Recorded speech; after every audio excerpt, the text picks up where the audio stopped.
Oh, titigil na ba kayo? Ito ang mga pwedeng mangyari kapag tagumpay na titigil sa paninigarilyo. Pagkatapos ng 20 minuto, ang blood pressure, temperature at pulse rate ay babalik na sa normal. Pagkatapos ng 8 oras, ang level ng carbon monoxide at oxygen sa katawan ay magno-normal. Pagkatapos ng 1 araw, bababa na ang tsansa ng atake sa puso.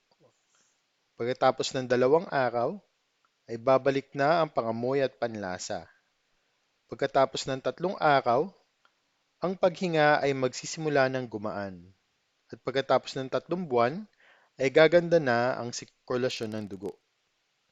Pagkatapos ng 9 months, ay mababawasan ang pag-ubo at pagod. Pagkatapos ng 1 taon, ay mababawasan ng kalahati ang tsansa ng atake sa puso.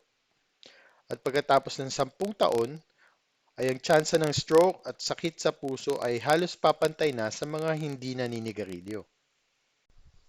At huwag mong iisipin na huli na para tumigil.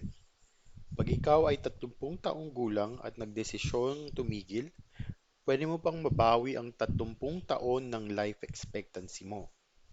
Kapag naman ikaw ay may edad na 40, ay makakabawi ka pa rin ng 9 taon sa iyong life expectancy.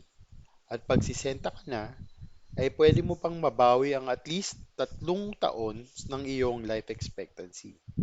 At kahit na inatake ka na sa puso, ay pwede mo pang ibaba ang tsansa na atakihin ka ulit ng 50% kung titigil ka na sa paninigarilyo.